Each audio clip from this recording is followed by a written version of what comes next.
আসসালামু আলাইকুম everyone, welcome to our tasty কিচেনে। আপনাদের সবাইকে শুভেচ্ছা জানিয়ে আজকে শুরু করছি চকলেট কেক।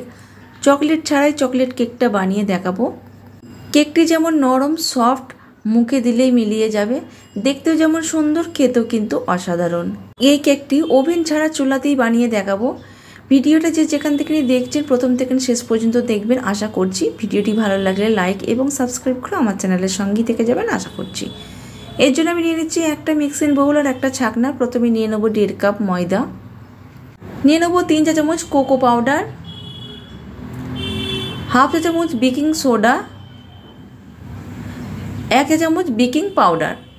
এখন সব উপকরণগুলো খুব ভালো করে চেলে নেব। তো চালা হয়ে গেছে। এখন আমি এই সব উপকরণগুলো খুব ভালো করে মিশিয়ে নেব।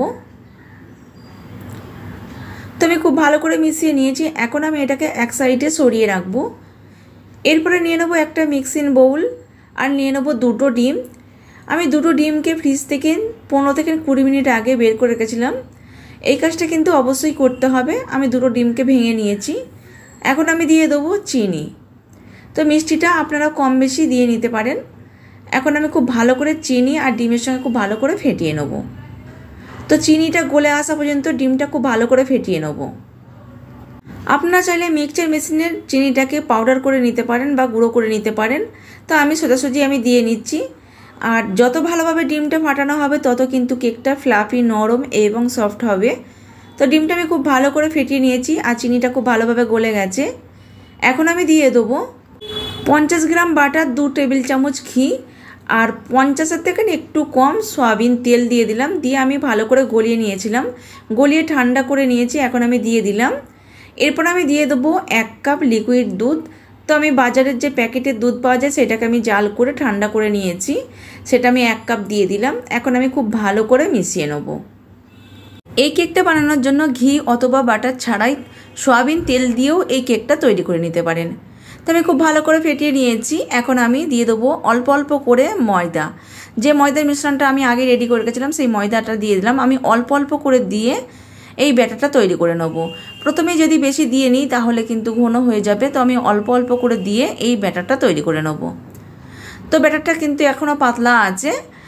তা যেটুকু আমি রেখেছিলাম সেই ময়দাটাও আমি দিয়ে নেব। দিয়ে আমি খুব ভালো করে মিশিয়ে নেব।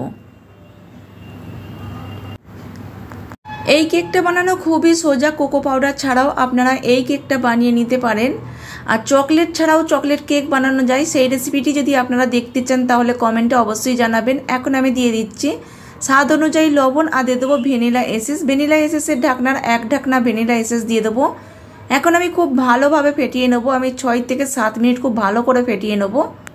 যত ভালোভাবে ফেটানো হবে কেকটা ফ্লাফি, নরম এবং সফট হবে, মুখে দিলেই মিলিয়ে যাবে। আমি 8 মিনিট খুব ভালো করে ফেটিয়ে নিয়েছি। ব্যাটারটা ঠিক এই রকম হবে, না পাতলা না ঘন। এখন আমি এক সাইডে সরিয়ে রাখবো, 10 মিনিটের জন্য রেস্ট রাখবো। এরই মাঝে আমি মোল্ডটাকে রেডি করে নেব। মোল্ডের মধ্যে প্রথমে আমি দিয়ে দেবো সয়াবিন তেল। সয়াবিন তেল দিয়ে আমি খুব ভালো করে ব্রাশ করে নেব। অফ ক্যামেরায় সাদা খাতার পাতাকেও আমি এই মোল্ডের মাপ করে কেটে নিয়েছি। তো আমি এই রকম কেটে নিয়েছি। আপনারা চাইলে বাটার পেপার দিয়েও এই কাজটা করতে পারেন। এই মোল্ডের সাইডের জন্য আমি কিছু খাতার পাতাকেও মাপ করে কেটে নিয়েছি, সেটাও আমি লাগিয়ে দিচ্ছি।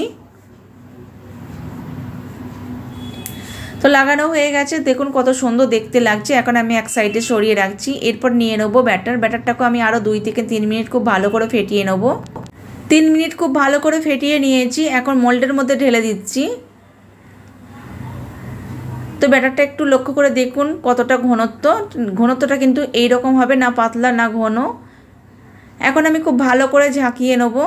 তো এইভাবে ঝাঁকিয়ে নিতে হবে যাতে এয়ার বাবলসটা ভিতর থেকে বেরিয়ে আসে। আমি এখন একটা তুঁতকাঠি নিয়েছি, তুঁতকাঠিটা দিয়ে আমি এরকম করে ঘুরিয়ে নেব যাতে ভিতরে যে এয়ার বাবলসটা থাকে সেই এয়ার বাবলসটা বেরিয়ে আসবে।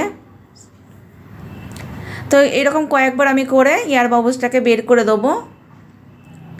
এখন খুব ভালো করে ঝাঁকিয়ে নিয়েছি। এখন আমি চুলায় চলে যাব। কড়াটা 10 মিনিট আগে হিট করতে দিয়েছিলাম এবং একটা স্ট্যান্ড বসিয়ে দিয়েছি। এখন স্ট্যান্ডের মধ্যে এই কেকের মোল্ডটা বসিয়ে দেবো। এখন আমি ঢাকনা চাপা দিয়ে গ্যাসের ফ্লেমটাকে মিডিয়ামে রাখবো। আমার এই কেকটা বেক হতে 50 মিনিট সময় লেগেছিল। আপনাদের এর থেকে কম বেশি লাগতে পারে। আমি 30 মিনিট পর একবার চেক করে দেখেছিলাম, তখন কিন্তু হয়নি, আরও 20 মিনিট আমি বেক করে নিয়েছি। টোটাল আমি 50 মিনিট পর ফিরে আসছি। এখন আমি ঢাকনাটা উঠিয়ে নেব। এখন আমি চেক করে দেখে নেব এই কেকটা হয়েছে কিনা। তো আমি একটা চক স্টিক কাঠি দিয়ে চেক করে দেখে নিচ্ছি। তো কেকটা আমার পারফেক্টলি হয়ে গেছে। এই কেকটা এখন আমি কড়া থেকে তুলে নেব, মোটামুটি একটু ঠান্ডা করে নেব। কেকটা মোটামুটি ঠান্ডা হয়ে গেছে। এখন আমি একটা প্লেট নিয়ে নেব। প্লেটটাকে আমি ঠিক এরকম উল্টে আর কেকটাকে ঢেলে নেব। তো মাশাআল্লাহ দেখুন কেকটা কত সুন্দর হয়েছে। এখন আমি পেপারটা উঠিয়ে নেব। আর এই রকম খুব সহজে চকলেট ছাড়াই চকলেট কেকটা বানিয়ে নিতে পারবেন। তো এই কেকটা বানাতে খুব একটা খরচ পড়ে না, খুব কম খরচে এই কেকটা বানিয়ে নেওয়া যায়। আজকে আমার চ্যানেলে যারা নতুন ভিজিট করেছেন তারা চাইলে আমার চ্যানেলটি সাবস্ক্রাইব করে পাশে থাকা বেল বাটনটি অন করে রাখবেন, এতে করে ভিডিও ছাড়া মাত্রই আপনার ফোনে নোটিফিকেশনটি সবার আগে পাওয়ার জন্য। তো কেকটা দেখুন কত স্পঞ্জি, নরম, তুলতুলে এবং সফট হয়েছে। আমি একটু কেটে দেখাচ্ছি। তো কত সহজে দেখতে পাচ্ছেন যে কেটে যাচ্ছে।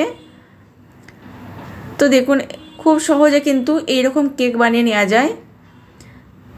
তো আমি পরিবেশনের জন্য আমি এই প্লেটটা নিয়ে নিলাম। এখন আমি কেটে দেখাচ্ছি, এমনি পরিবেশন করব। ভিডিওটি যে যেখান থেকে দেখছেন অসংখ্য ধন্যবাদ। সবাই ভালো থাকবেন, সুস্থ থাকবেন। বরাবরের মতন এখানেই শেষ করলাম। আল্লাহ হাফেজ, আসসালামু আলাইকুম।